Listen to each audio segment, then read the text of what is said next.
और खबरों में आगे बढ़ेंगे एक बड़ी खबर के साथ। उत्तरकाशी के जंगल में आग लगी हुई है। सेम मुखेम रेंज के जंगल में आग लगी है। जसपुर निराकोट के जंगल में आग लगने की ये खबर है। ये तस्वीरें भी आपके सामने, जहां उत्तरकाशी के जंगल में आग लगी है। सर्दियों के वक्त ये आग लगी है। सेम मुखेम रेंज के ये जंगल है जहां आग लगने की ये घटना घटी। उधर पूर्व विधानसभा अध्यक्ष गोविंद सिंह कुंजवाल ने भी विधानसभा की नियुक्तियों के मामले में बयान दिया है। 228 कर्मचारियों की बर्खास्तगी के मामले पर कुंजवाल ने कहा है कि ये कार्रवाई सिर्फ एक तरफा है। कुंजवाल ने कहा कि नियुक्तियां देने वालों पर कार्रवाई क्यों नहीं हुई है।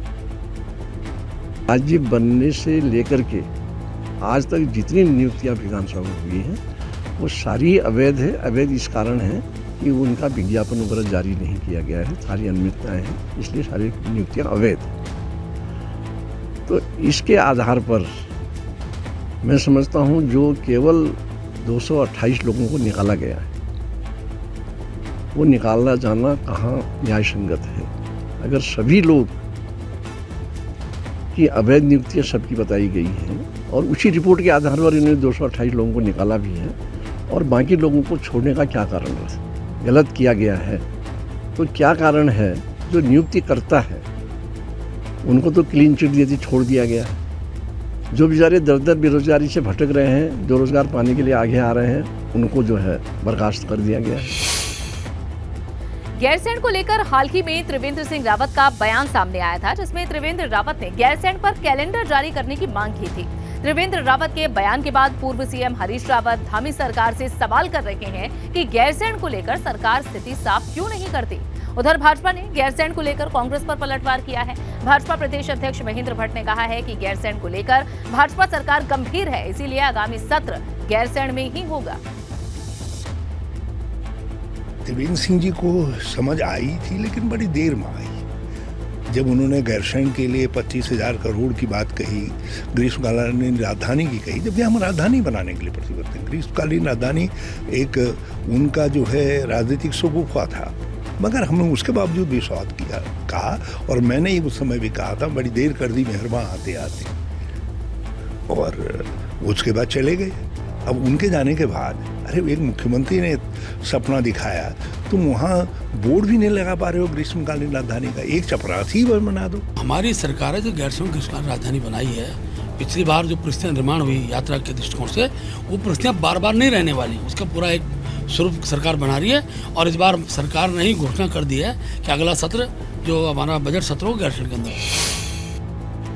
रामनगर की ढेला रेंज में बाघ और हाथी का आतंक ऐसा है कि बच्चों को वन विभाग की वैन में बैठाकर स्कूल लाया जा रहा है। साथ ही छात्र छात्राओं की सुरक्षा के लिए वन कर्मियों की ड्यूटी भी लगाई गई है।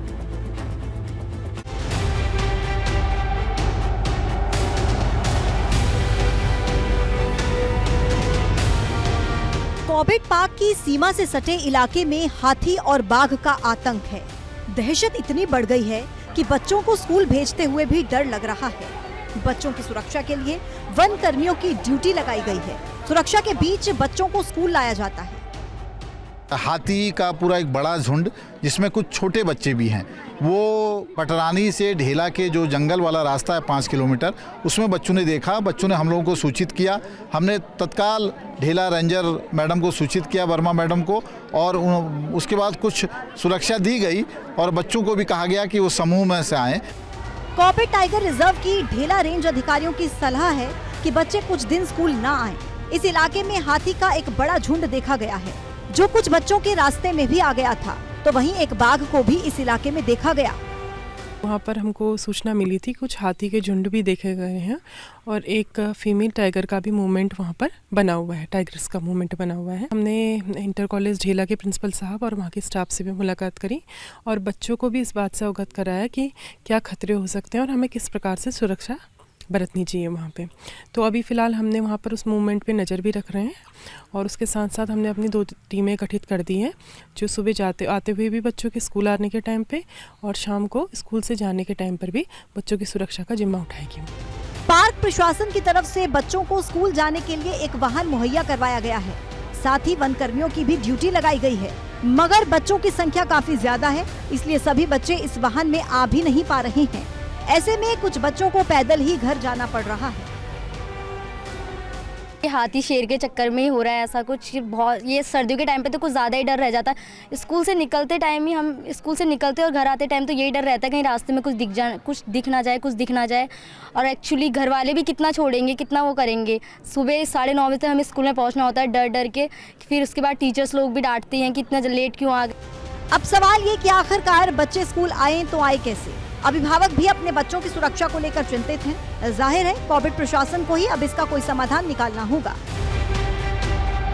एबीपी गंगा के लिए रामनगर से दानिश खान की रिपोर्ट।